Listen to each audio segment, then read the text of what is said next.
Voltamos para o bloco final do programa de hoje. Estamos discutindo as mudanças no agravo do instrumento com o juiz do trabalho Daniel Natividade Rodrigues de Oliveira. Juiz Daniel, existem 5 projetos de lei tramitando no Congresso Nacional para acabar com o depósito recursal para micro e pequenas empresas. O principal argumento é que o valor para se interpor um recurso, atualmente em cerca de R$6 mil, no máximo, né? Às vezes chega a ser maior que o faturamento mensal da própria empresa. O senhor considera justa essa reivindicação? Não. É imprescindível, antes de abordar a questão processual efetivamente, reconhecer que a situação da micro e da pequena empresa exige por parte do Estado uma atenção especial na medida em que ela é a responsável, elas são as responsáveis por boa parte dos postos de trabalho no Brasil. No entanto, não se pode transferir para o trabalhador essa responsabilidade. O trabalhador da micro e da pequena empresa tem os mesmos direitos trabalhistas e deve ter os mesmos direitos trabalhistas que o trabalhador da grande empresa. Porque as necessidades pessoais de ambos são absolutamente idênticas. Então não se pode conceber uma gama protetiva do direito do trabalho inferior para o trabalhador da micro e da pequena empresa se comparada com a gama protetiva que tem o trabalhador da grande empresa. Certo. Se o Estado tem que fazer a diferença para fortalecer a micro e a pequena empresa, para poder facilitar as coisas para esse micro ou pequeno empresário, deve fazê-lo no âmbito da legislação tributária, não no âmbito da legislação trabalhista.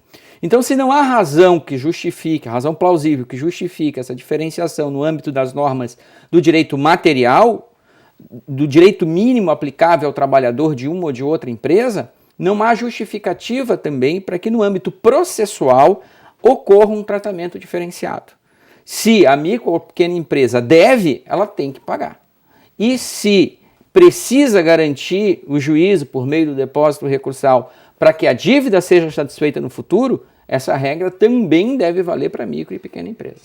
Bem, uma outra lei que diz respeito ao agravo de instrumento, a Lei 12.322, ela modifica a forma como o agravo é processado. O senhor poderia nos explicar que mudança foi essa? Essa modificação foi muito pequena. Ela permite que o recurso de agravo de instrumento do processo civil, que visa destrancar recurso extraordinário ou recurso especial, extraordinário para o Supremo Tribunal Federal e especial para o STJ, suba nos mesmos autos.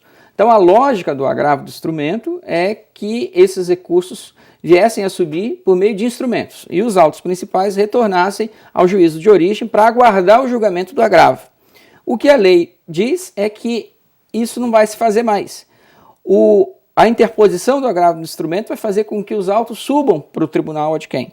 Se houver necessidade e interesse do credor de promover a execução provisória, ele vai então solicitar a expedição de carta de sentença, que é uma cópia daquele processo. Parece-me uma alteração inútil na realidade atual, quando nós caminhamos para a questão do processo eletrônico.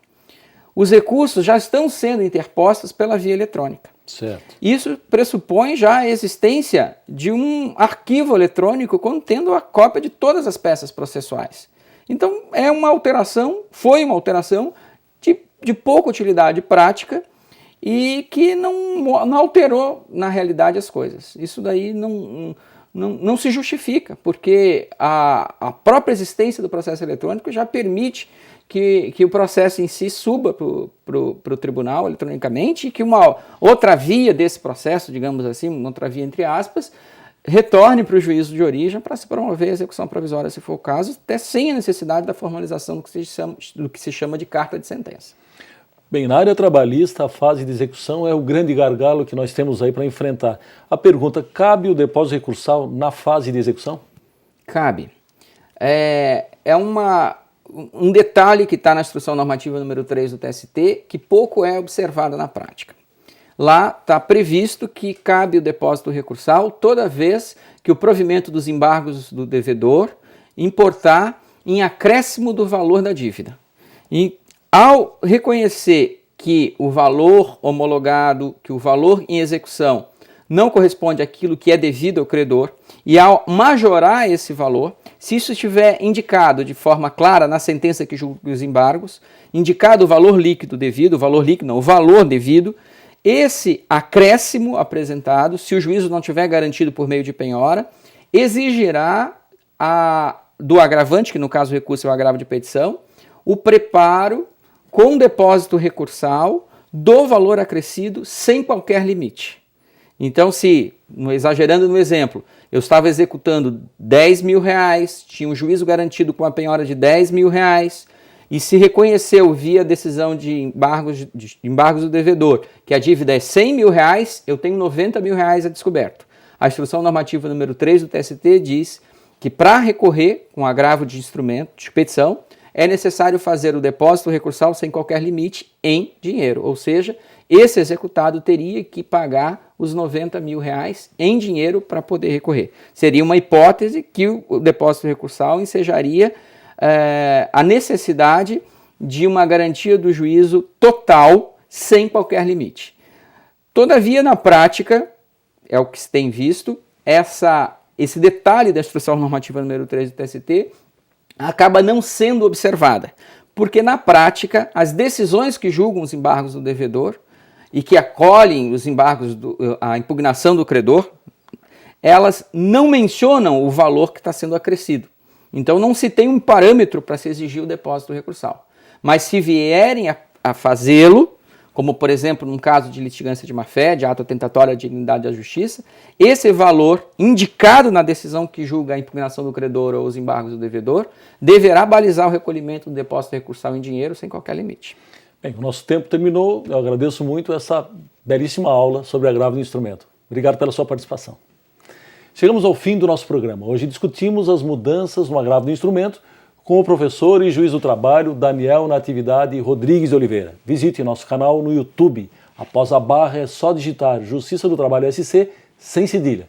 Você também pode nos seguir no Twitter, no endereço TRT_SC. Voltamos semana que vem com mais um tema do seu interesse. Até lá!